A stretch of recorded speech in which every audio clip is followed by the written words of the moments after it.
Ahora sí, vamos a saludar con nuestro tercer invitado, Javier Lazo Mendoza. Póngalo en pantalla, Javier. Javier, buenos días, bienvenido. Buenos días, Jaime. Buenos días, Gustavo. Muchas gracias por la bienvenida. Y vive Guayaquil, ¿no? Me imagino que ustedes van a ser usuarios del Parque Samanes, ¿no? Bellísimo parque, pero abandonado, y que ojalá con la administración actual se lo recupere y se siga desarrollando, porque creo que apenas un 25% del plan final del Parque Samanes está puesto en marcha. Así que Claro. ese es un parque bellísimo, bellísimo. Hay un terreno inmenso todavía que queda por construir o terminar ese proyecto. Un espacio Yo no sé si importante has para ido, Guayaquil. yo no sé si has ido en bicicleta, porque hoy mismo hay una segunda etapa del Parque Samanes cubierta de vegetación, y muy rico andar en bicicleta en el Parque Samanes. Claro, no hay que ir al mediodía, ¿no?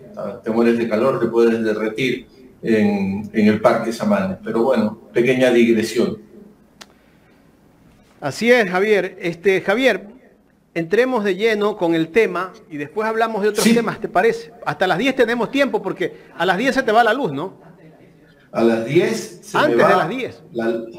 No, a las 10 se va, 10, 10 y 5, y vuelve a las 12, 12 y 5, todos los días, por obra y gracia de esta visión mezquina, miserable, de no hacer inversiones, y sin embargo la plata ha desaparecido, no sabemos a dónde se ha ido, ¿no? Es terrible hoy, es terrible, pues, porque yo estaba escuchándolo atentamente a Ángel Tipantuña, y decía, sí, tiene toda la razón, no se han hecho inversión. Y he escuchado también, es que el cinismo está en su máxima expresión.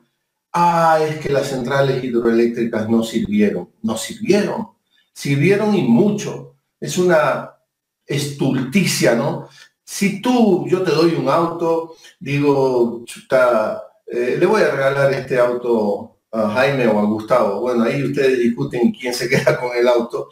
Y el auto está en muy buenas condiciones. A los 5 o 6 años vienes y me tiras la llave, bravísimo, y me dices, ese auto tuyo no sirve. Pero ¿cómo? Si era un muy buen auto, estaba en perfectas condiciones. No, no sirve, hoy traquetea, hoy no se enciende con facilidad.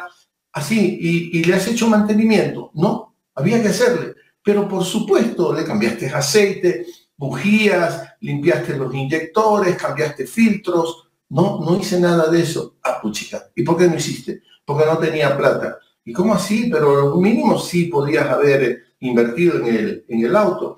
Es que estoy endeudado. ¿Y cómo así te endeudaste? Es que me fui el año pasado con toda mi familia a Disney World. Puchica. Y estoy pagando en cuotas ese terrible paseo, bellísimo paseo que nos dimos, pero no me ha quedado plata para nada. Así que no pude darle mantenimiento al auto, así que te lo vengo a devolver. Ese es el Ecuador de estos días. Ese tipo de argumentación se ha venido escuchando. Una tontería tras otra, ¿no? Y ahora pagamos las consecuencias. Sí, en efecto tenemos que correr, aunque yo no estoy corriendo tanto, porque a las 10 a mí me cortan la luz todos los días, religiosamente, porque este gobierno es muy religioso, ¿no? Javier, tú escribiste un artículo sobre lo que está pasando en Medio Oriente y justamente el genocidio que está viviendo Gaza.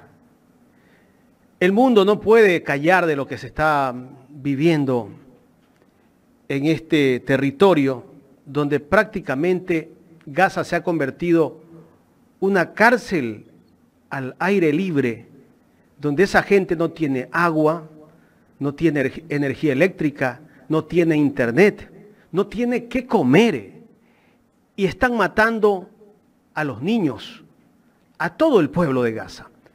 ¿Cuál es ese análisis que tienes para Ecuador en directo? Es un poco incómodo, Jaime, porque gente muy poderosa quiere correr velos a la realidad de Palestina, a la realidad de Gaza. No soy un experto en el tema, no lo soy. Cuando estuve en Naciones Unidas, 3 años, Ecuador tuvo una política internacional de clarísimo apoyo a Palestina, de clarísimo respaldo a las propias Naciones Unidas, que más de 30 resoluciones de Asamblea General, la mayoría, pero también del Consejo de Seguridad, se han dado en el afán de que Israel pare, pero no para. Entonces, no es un artículo, es una pequeña reflexión que me hice y que dice que nada justifica el uso desproporcionado de la fuerza por parte del Estado de Israel. Palestina no es jamás, pero sus hombres, sus ancianos, sus mujeres, niñas y niños, masacrados por un ejército muy poderoso, nos enfrenta al espanto de la condición humana. Desde 1967, las Naciones Unidas le vienen diciendo a Israel que se retire de los territorios ocupados después de la llamada Guerra de los 6 días. Caso omiso, asentamientos ilegales, violencia, masacre, destrucción, muerte, ha sido la respuesta.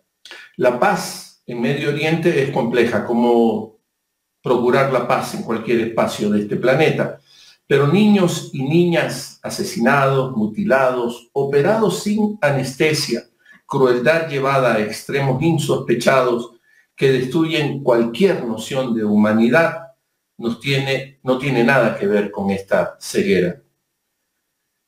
La historia dice que desde el principio, con Ben Gurión a la cabeza, se diseñó un plan cruel de espanto, de exterminio. Toca otra vez ser palestino, para que el coro sea muy potente. Basta de indiferencia, basta de mirar a otro lado, basta de tanta hipocresía. Estados Unidos, Europa, que de tanta democracia y derechos humanos nos hablan, tienen distintos estándares. Cuando muere un israelita, un ser humano ha sido asesinado. Cuando muere un árabe palestino, es un número, un daño colateral más de este exterminio. En realidad, genocidio. Reaccionemos como seres humanos, recuperemos nuestros principios, seamos mejores, salvemos nuestras identidades, gritemos al unísono, paren la masacre, paren el genocidio. Estas pequeñas líneas, 2, 3 párrafos, es lo que me suscitó el tener que asistir, ver imágenes, escuchar en las noticias internacionales, leer medios internacionales de todo esto que está pasando en esa región, en Gaza, y del brutal exterminio, ¿no? La hazaña, se bombardean, se echan bombas contra ambulancias, contra escuelas, contra hospitales. Es terrible lo que está pasando allá. Estimado Javier, buenos días. Buen día, Gustavo. Son 2 fechas importantes donde han existido matanzas, guerras, un conflicto etnonacional. 1948, donde arranca todo, y bien lo decías tú hace un momento, 1967, donde se trató de mediar ese colisionalismo israelí hacia Palestina. Ahora se habla de crear 2 estados en este país, el Estado de Israel y el Estado palestino, ¿verdad? Donde esta patria tendría como capital Jerusalén. ¿Esto pretende alivianar o solucionar este conflicto? ¿Será esta una buena solución? Gustavo, he estado siguiendo y la mayoría de interpretaciones, análisis y reflexiones hablan de la imposibilidad de los 2 estados. Es demasiado lo que ya ha pasado. Y ahora se está proponiendo, sugiriendo, y para eso se necesita que Israel se despoje de ese afán de acabar con Palestina. Un Estado democrático, un solo Estado democrático en donde convivan los distintos pueblos. Incluso se puede decir hasta naciones, porque nación y Estado no es lo mismo. Entonces, ahora se está más empujando la propuesta de que sea un Estado, pero verdaderamente democrático, que sea capaz de reconocer a todas esas diversidades, reconocer y proteger a todas esas diversidades, verdaderamente democrático. Esta es la propuesta que como tendencia más se está queriendo empujar en estos días. Eso es lo que yo he venido leyendo, he venido escuchando. Me puedo atrever a sugerir, ayer o antes de ayer, no recuerdo perfectamente bien, hay este programa del canal Red. Antes salía en Público, este periódico español, pero este canal Red es de Pablo Iglesias y seguramente de otras personas más, y en ese canal hay un programa que lo dirige el mismo Pablo Iglesias, que recordemos fue vicepresidente de España, La Base. Y el programa de ayer o antes de ayer habla precisamente de esto que tú propones, Gustavo, y ahí se recogen un montón de reflexiones y de opiniones que apuntan al Estado único, pero verdaderamente democrático, con el reconocimiento de esas diversidades que hay en ese espacio. Cuando se habla de la imposibilidad de la solución del conflicto, todo conflicto es complejísimo, en realidad se le está haciendo al juego a toda la prepotencia, ¿no? A toda esa visión colonizadora, imperial, que no busca una auténtica solución. Hay que trabajar la paz ahí, en ese escenario, en ese espacio terriblemente duro, cruento, en donde están pagando, la mayoría, casi todos son inocentes, y lo más horroroso es que ¿qué tienen que hacer los niños y las niñas que ahí han muerto, asesinados en Palestina, en esa tierra que están obligados, que eso es lo que ha propuesto el resto de la humanidad, ¿no? Algunas veces con mucha tibieza, otras veces con mucha trampa. No olvidemos el periodo de Donald Trump, cuando fue un periodo de respaldo total a Israel, haga lo que haga, ¿no? En ese mismo programa, La Base, vi las imágenes y está Trump con Netanyahu nada más, hablando del conflicto, y no hay un solo palestino en la foto, en las imágenes. No, el tema Trump lo discute, lo resuelve con Benjamin Netanyahu. ¿Qué quiere decir eso? ¿Qué quiere decir eso? Arrasemos a Palestina, y esa no es la salida, esa no es la solución. La ausencia de Palestina en esa visión es parte del enorme conflicto que hoy estamos viviendo y que tiene esta deriva tan cruenta, que ya lleva semanas en este momento, ¿no? Javier, y este es un tema que tiene que ver mucho con la economía interna de Israel y los palestinos. Hay un egoísmo por parte de Israel de no involucrar a esta nación, a este pueblo que nace de ahí mismo, porque es histórico su origen.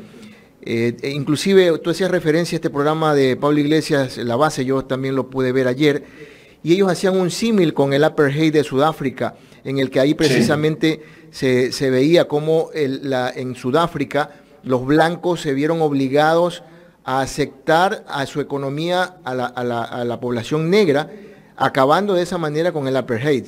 Entonces, algo parecido ellos hacían esa comparación, ¿no? Que es un tema más económico. Sí, porque en ese mismo programa, y dado que lo hemos visto, Gustavo, podemos hacer referencia a él y seguir haciendo la invitación, pues está ahí colgado en YouTube y la gente puede ir a verlo. Lo que decía Pablo Iglesias me pareció una reflexión importante, es que los blancos de Sudáfrica tuvieron que aceptar a los negros de la misma Sudáfrica porque eran obreros que se fueron organizando, los negros. Y cuando se organizaron y dieron una respuesta organizada y contundente, los blancos tuvieron que reconocer, sin los negros de Sudáfrica, sin esa mano de obra, nos vamos a ir al garete todo el mundo. Así que se tuvieron que sentar a negociar, a conversar, a buscar acuerdos, encontrar consensos, cediendo. Los consensos no se alcanzan si no cedemos. La tragedia de Palestina es que no tiene esa cordón, esa línea que los una por intereses o por realidades económicas concretas. No hay esa línea que los organice como se organizaron los negros de Sudáfrica para acabar con el apartheid. Y esto es lo que está pasando también ahora en Palestina. Si preferimos o privilegiamos una interpretación estrictamente económica. También un palestino residente acá en Quito, Nabil Sabana, con Z se escribe su apellido, Sabana, no es con S, con Z, me decía que, claro, la tragedia de muchos de los países árabes es el olor a petróleo que emana esa rica región en petróleo. Y eso desbarató, suscitó tantas apetencias y tanta violencia contra ellos. Javier, ¿y qué busca Israel en Gaza? Yo no soy, como te decía, un gran experto, pero si revisas, te pones a leer un poco de la historia, desde el principio, ¿no? Desde cuando los británicos abandonan esas tierras y dejan montado un aparato represivo muy fuerte, dejan armado hasta los dientes a Israel, con fundadores del Estado israelita, así hasta 1947, y tú ves el mapa y ves casi todo Palestina. A partir del 48, cuando se encuentra la solución y que tienen que compartir esas tierras, ya se empieza a partir ese mapa. Y decía que Nabil Sabana nos advertía que desde el principio el plan de Israel, con estas visiones sionistas, un poco complejas también, arrancan con lecturas de la propia Biblia, porque son el pueblo elegido, y empiezan a trabajar con esas visiones.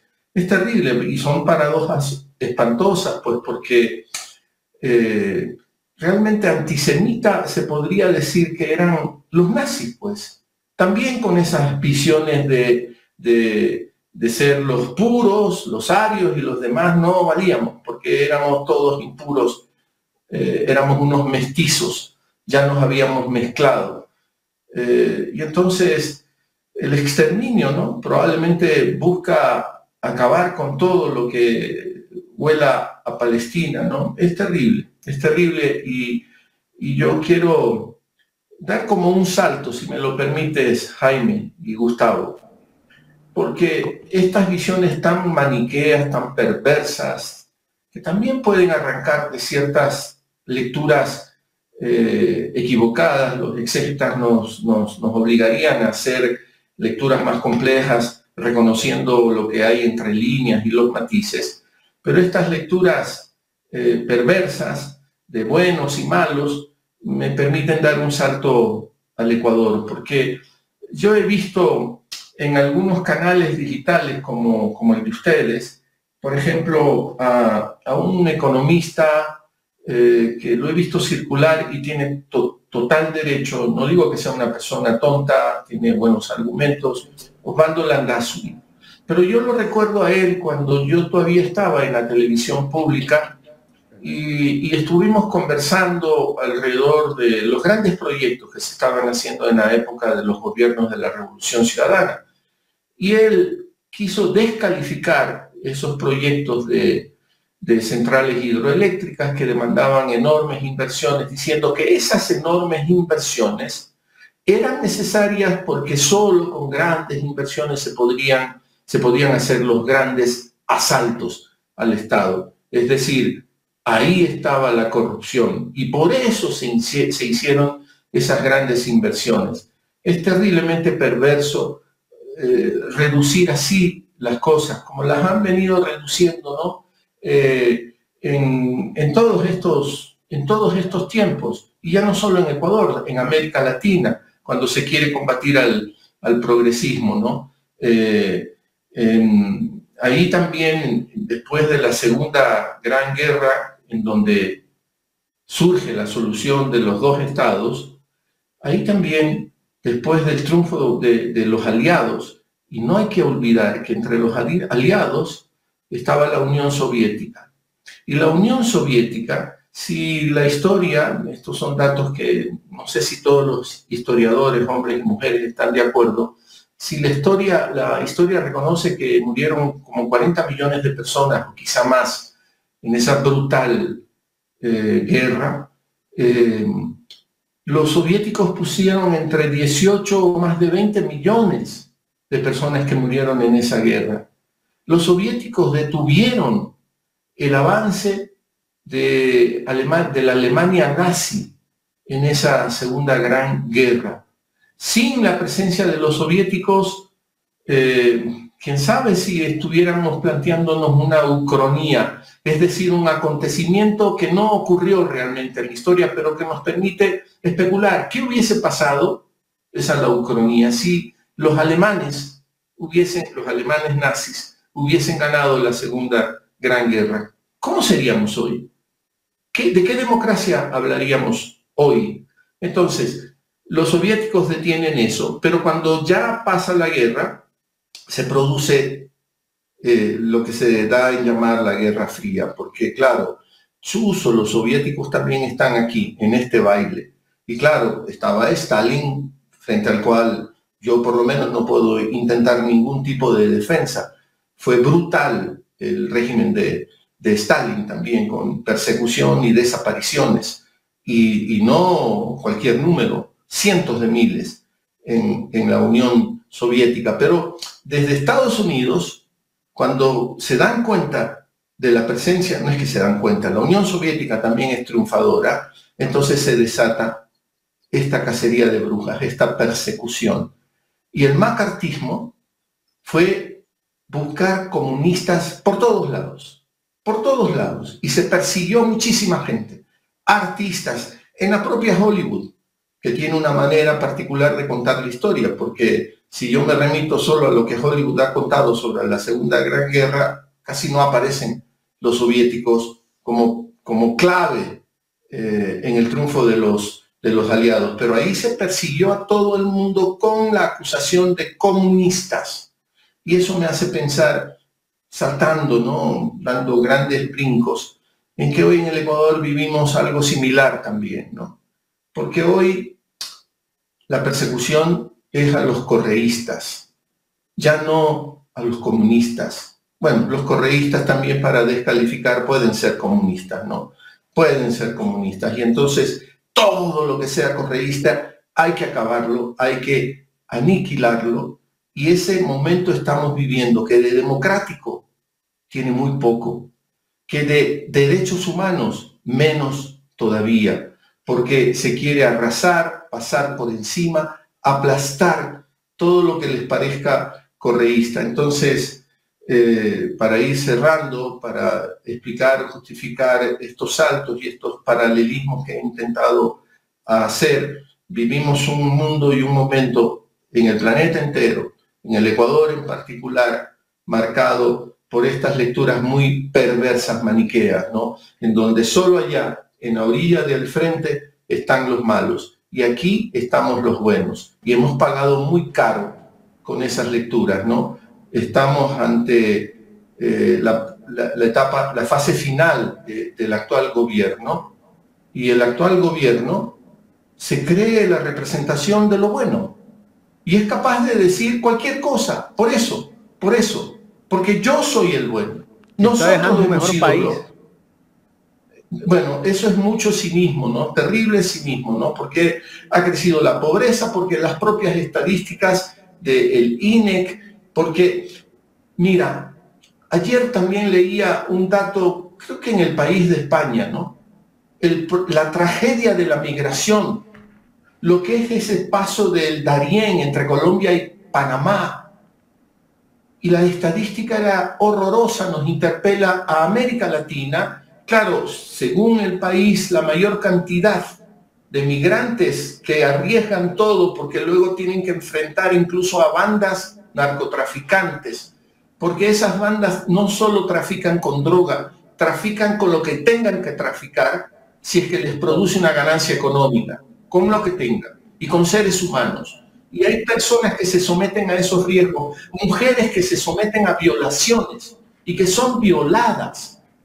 La mayoría venezolanos y venezolanas. Según el país, es terrible la cifra, 400 y pico de mil. Pero el segundo país con migrantes que se arriesgan es Ecuador. 80.000 ecuatorianos han pasado el Darién en este año. ¿De qué mejor país estamos hablando? Si volvimos a la tragedia de la migración con gente que está dispuesta a arriesgarlo todo. Hay que ser muy cínico para intentar decir, dejo un mejor país. Y yo creo que la deformación es esa, ¿no? Yo soy el bueno. Yo soy el bueno. Y los demás son todos malos. Javier, para que estés un poco más tranquilo, porque creo que estás preocupado por el tema de la luz. Sí. Hay un comunicado de CNEL que dice que no va a haber corte el día de hoy. ¿Ah, sí? Sí, hay un comunicado. Buena noticia. Ojalá se cumpla, ¿no? Ojalá se cumpla. Bueno, y si se va la luz, por suerte, tu audiencia, no, pues la audiencia no me va a escuchar todas las malas palabrotas que diré porque ya se fue la luz. Lo que dice el presidente de la República, para mí como que se burlan de la gente, de la inteligencia de los ecuatorianos. Decir que nos dejan un mejor país, es que en realidad hay que ser cara dura. Y no lo dice solo el presidente de la República, pues lo dicen sus ministros. Qué barbaridad. Le deben plata a todo el mundo y dicen que dejan saneado al Ecuador. Eso dice el ministro de Economía. Claro, pregúntale a los gobiernos autónomos descentralizados, a los consejos provinciales cuánta plata le deben. Mira, expresión de ese cinismo también es las condecoraciones a diestra y siniestra, ¿no? Hoy las condecoraciones se han depreciado. Autocobo. Cualquiera es. Sebastián Corral. Sebastián Corral, que debería de estar rindiéndole cuentas a la justicia ecuatoriana, porque ha violado la Constitución, ha violado la ley del Ecuador, porque él aparece como uno de los principales accionistas de Teleamazonas, y Teleamazonas tiene contratos con el Estado ecuatoriano. Y la ley dice claramente, si tienes contratos con el Estado ecuatoriano, tú no puedes ser funcionario público. Y él se ríe de eso. ¿Qué pasa con la Contraloría ahí? Ya lo sabemos. Lo que pasa también con la Fiscalía, que escogen a quién iniciarle indagaciones previas, a quién hacerle exámenes especiales. Ya sabemos. Si fuera un gobierno progresista que estuviera pasando esto con algún funcionario, fuera un escándalo para los medios.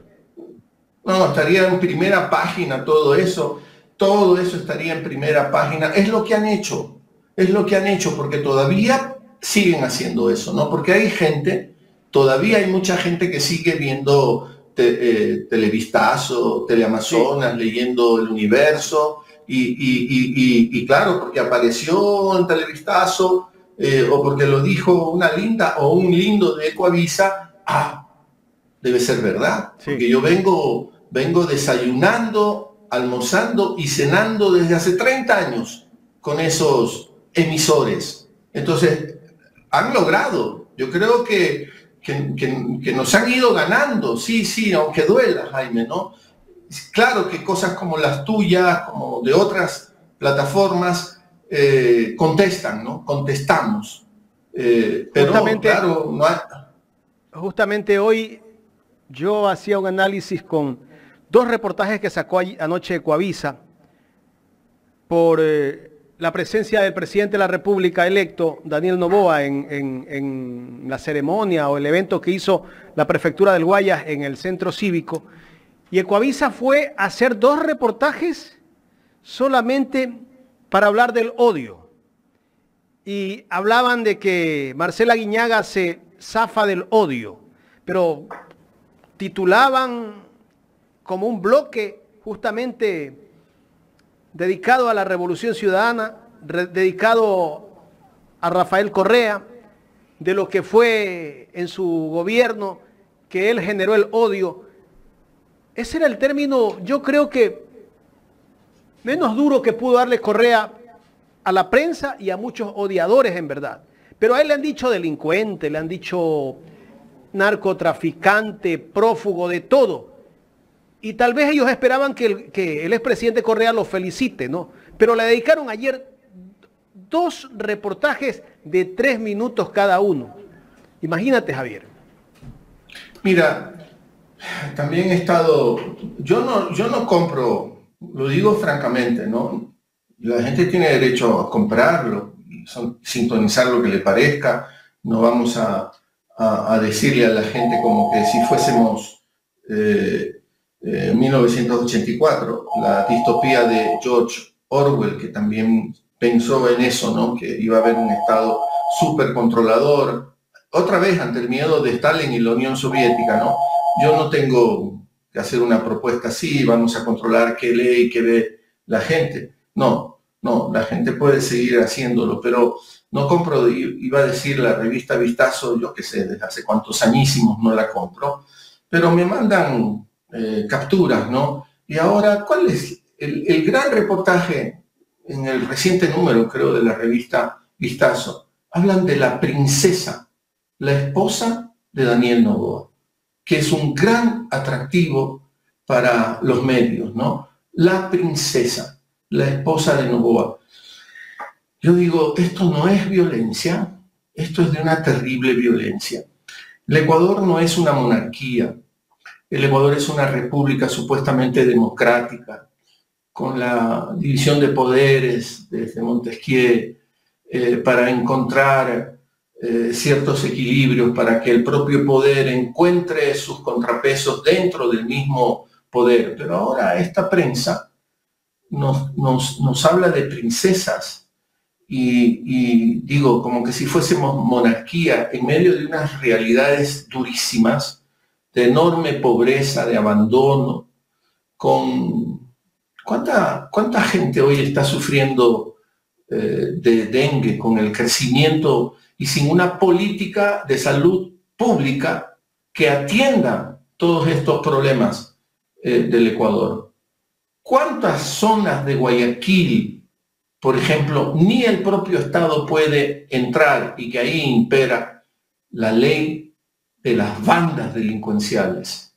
Y nos hablan de princesas para, qué sé yo, para una población minúscula, que solo entre ellos o ellas pueden darse el lujo de seguir hablando, yo qué sé, de estas cosas, ¿no? Eso es violencia, eso es terrible violencia en el contexto actual de nuestro país, de América Latina y de muchas regiones en este planeta, en donde no hay ni siquiera para comer, y nos quieren estas ideas y que como idiotas estemos hablando, como de hecho lo he hecho, lo que quiere decir que soy un poco idiota también, sobre estas cosas de las princesas, sobre estos supuestos paradigmas que son el ocultamiento de la realidad, y ocultar la realidad es no enfrentar esas realidades, y son realidades duras, cruentas. Estimado Javier, permítame pedirle a Jorge Aycar, nuestro productor, que le dé play a un video de el ex director general de operaciones de la Policía Nacional, que luego fue comandante general de la Policía Nacional, que luego fue ministro del Interior y que hoy va a ser asambleísta. Ruédelo, don Jorge. Desde el año 2009, 1.300 muertes violentas menos en el Ecuador, que sobrepasa el 50% de lo que sucedía antes. En azul, ustedes pueden encontrar una línea tendiente de crecimiento desde el año 2000, 2001, 2002, 2003. Esto es la información, cómo la analizamos y lo que yo les estaba manifestando anteriormente. Análisis estratégicos para poder direccionar políticas. En el año 2008 y 2009 se da un hito y viene el quiebre. Y no es que la presencia de policías en la calle está logrando esto. Es un conjunto de acciones perfectamente planificadas y estructuradas que nacen con la nueva Constitución, que nacen con el Plan Nacional de Buen Vivir, que nos empieza a alinear a todas las instituciones en función del gobierno por resultados, que desde la dimensión social que desde la dimensión de las políticas públicas de carácter nuclear que ha implementado el Estado ecuatoriano, que tienen que ver con inversión social en salud, en educación, en vivienda, en bienestar social, en trabajo, se une la política pública transversal de seguridad ciudadana. Mire, Javier, reconociendo... Es Patricio Carrillo, es el mismo Patricio Carrillo. Sí. ¿Cómo interpretar la postura del señor Carrillo hoy en día, luego de que le permitiera hacer lo que ha logrado hacer la señora María Paula Romo en este nuevo estado de cosas aquí en el país? Gustavo, tiene cierta lógica. Porque, como él mismo lo dice al principio, había unas políticas públicas que apuntaban a un mismo lugar. Mira, yo he conversado con gente que fue parte del Ministerio de Justicia, Ministerio del Interior, de aquella época, ¿no? Hubo abusos, hubo problemas también, hubo desproporcionado uso de la fuerza en determinados momentos de la Policía Nacional. Y entonces suscitaba eso reuniones de gabinete. A ver, analicemos qué pasó. ¿Por qué ayer hubo abuso de la fuerza de la policía? Entonces el ministro de Justicia decía, sí, en efecto, hubo abuso. Y aquí tengo las imágenes. Y se exhibían las imágenes. Entonces, no, pues este es un problema que le compete también al ministro del Interior. Que venga el ministro del Interior o que intervenga el ministro del Interior. Ministro, esto no puede volver a pasar. Aquí está haciendo falta educación en derechos humanos, educación en valores. No nos puede volver a pasar esto. No se puede repetir esto, porque había desde el propio Estado, no es que eso impedía que las cosas se repitan, sí hubo repeticiones, pero dentro del propio Estado había una dirección, una propuesta.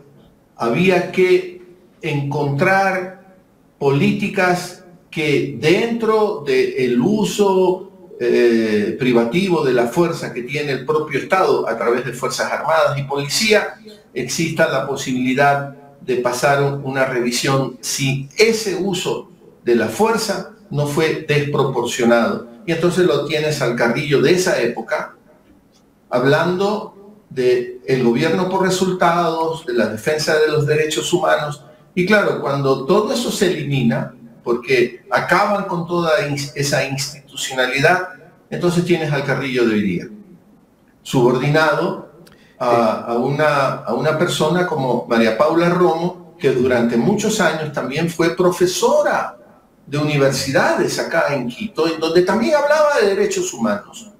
Pero los placeres del poder, la parafernalia del poder, ¿no?, los deleites del poder, te hacen cambiar de visiones, ¿no? Y son la señora Romo es otra también, ¿no? Es otra, a la que estuvo en la Asamblea de Montecristi, y que en muchos momentos, en la Asamblea de Montecristi, votó, pues, con lo que en ese momento se llamaba Alianza País, que era el bloque mayoritario y que tenía los votos suficientes para aprobar propuestas, resoluciones, artículos, la Constitución de 2008, la que tenemos aún hoy vigente. Ahí la Romo hacía muchos momentos alianzas con ese bloque mayoritario. Hoy son delincuentes, hoy hay que perseguirlos, hoy hay que acabar con ellos. El poder, Gustavo, el poder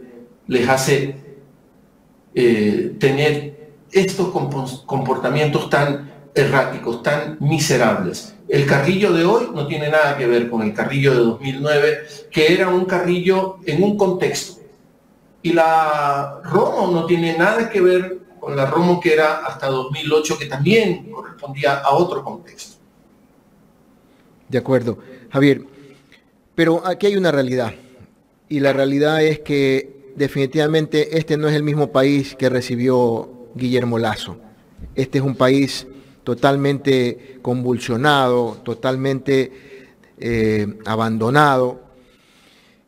Ayer veía con gran tristeza unas imágenes de 10 policías atrás de un hombre con un cuchillo en mano que venía haciendo un disparate, y que no lo podían controlar, y finalmente el tipo se fue con su cuchillo en la mano. Cuando tú ves esas cosas y luego ves la muerte de un niño de 13 años que fue arrebatado de su sector por 4 sicarios, lo llevan a otro sector del mismo lugar donde él vivía y lo matan. Cuando tú ves estas cosas, tú dices, o sea, ¿en qué país estamos? Y cuando tú ves a un presidente electo que ha prometido en campaña que él tenía la solución para sacar adelante el país del tema de la delincuencia, que luego ya a pocos días de posesionarse está pidiéndole ayuda a los norteamericanos para poder librarse de las mafias acá, ¿qué esperanza puedes tener? Muy poca, ¿no? Muy poca. Sí, en efecto, acá está la señora Samantha Power. Creo que maneja USAID, los recursos de USAID, y ahí el señor Noboa, el presidente electo, tiene la esperanza de que alguito le caiga, ¿no? O sea que no hubo tal plan que él prometió, pues. Yo también le escuché un rato al señor Tipantuña, ¿no? Y él, con mucho equilibrio, con mucha ecuanimidad, deseó suerte al gobierno de Noboa, porque la suerte del gobierno de Noboa, se podría decir en parte, es nuestra suerte.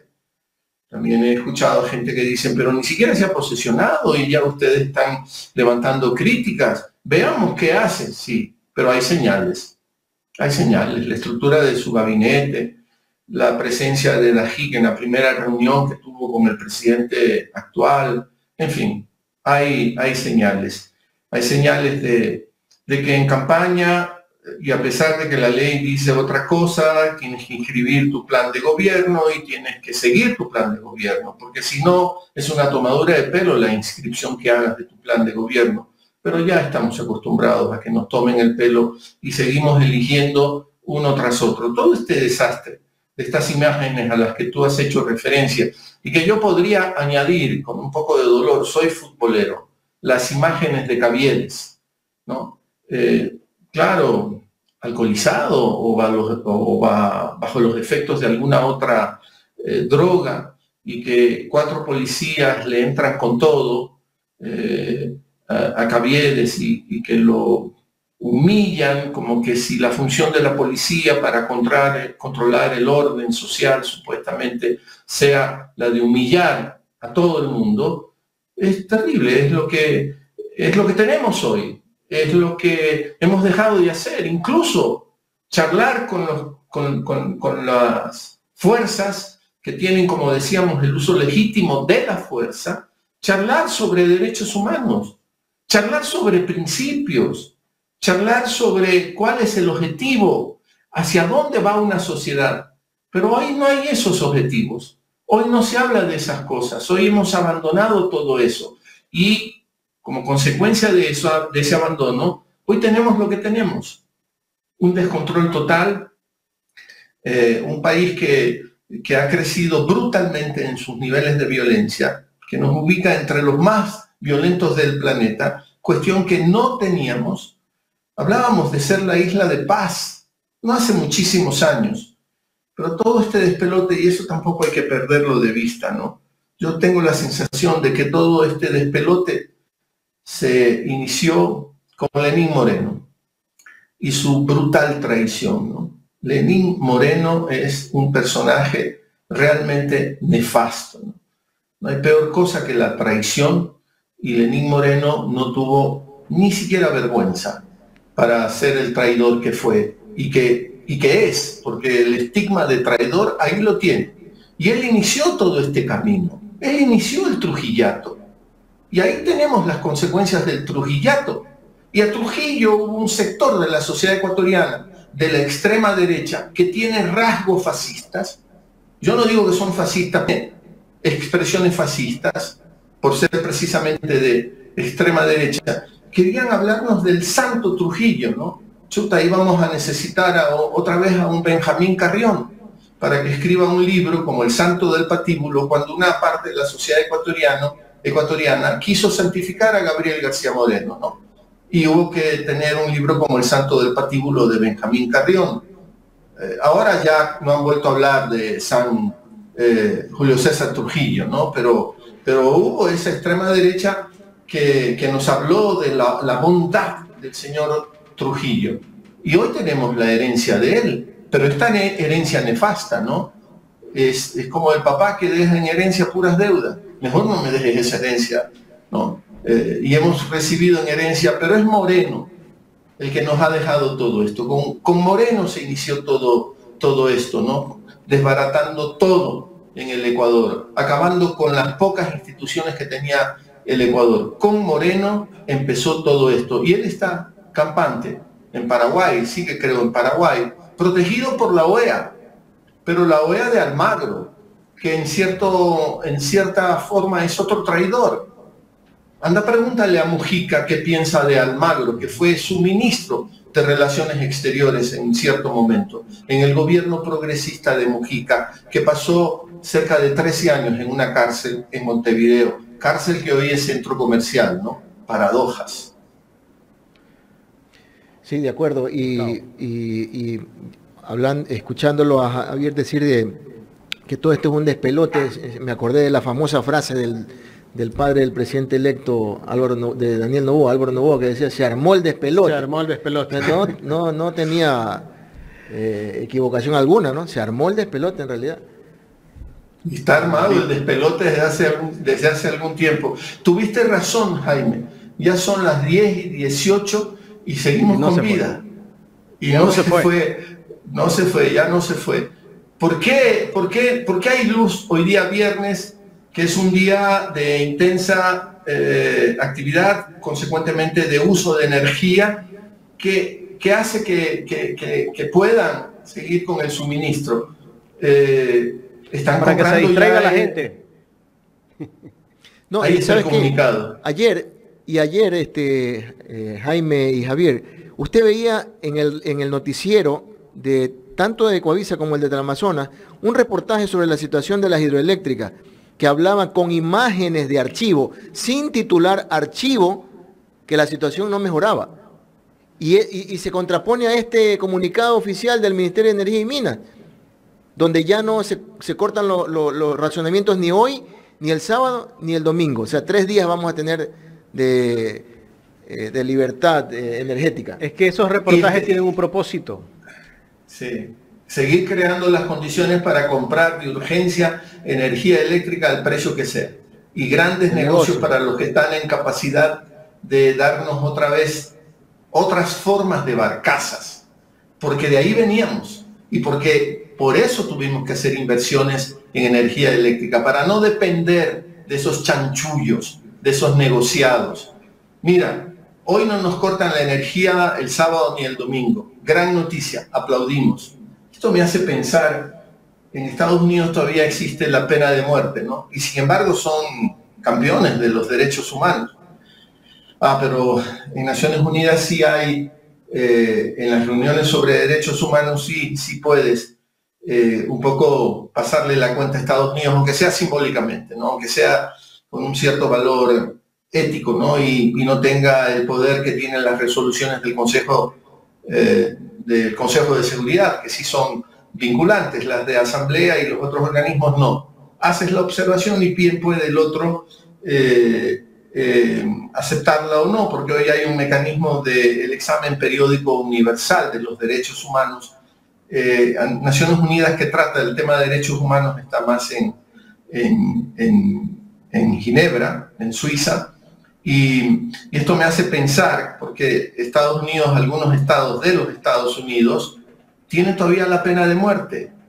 Es terrible eso, ¿no? Es terrible eso. Hoy mismo salía la noticia de que hoy fue ejecutado una persona que tenía como 30 años preso en lo que ellos llaman el corredor de la muerte, que todavía no había sido ejecutado. Y hoy que fue ejecutado, siguen los abogados que lo defendieron sosteniendo que muchas de las pruebas que presentaron para condenarlo a la muerte a este personaje fueron falsas. Pero ya no hay remedio. Si se comprueba que sí fueron falsas, ya no hay remedio. Ya fue ejecutado. Y me hace pensar esto de que no nos van a cortar la luz viernes, sábado y domingo, que estamos en el corredor de la muerte y que nos llega de última hora un papelito que dice: no, hoy no hay que ejecutar. Hemos postergado la ejecución. Pero sigues en el corredor de la muerte, pues hermano, sigues ahí, esperando el día. Entonces el lunes va a llegar y nos van a volver a cortar, y el martes y el miércoles, y quién sabe hasta cuándo va a ser esto. Pero el gobierno saca unos comunicados diciendo, tenemos una buena noticia, hoy no le cortamos la luz, pero mañana sí. Oye, da ganas de ser mal hablado, ¿no? Y por respeto a tus audiencias, no lo hacemos. Javier, quiero agradecerte por tu tiempo para conversar con Ecuador en Directo. Gracias a ti, como siempre, Jaime, y a ti también, Gustavo. Y de paso a Carla, ¿no? También, que suele estar ahí en esa pantalla. Y a todos tus compañeros y compañeras que permiten que ustedes estén aquí y que yo haya estado aquí. Buena suerte, que tengan un buen fin de semana. Gracias, Javier. Javier Lazo Mendoza, periodista y analista político, conversando con Ecuador en Directo.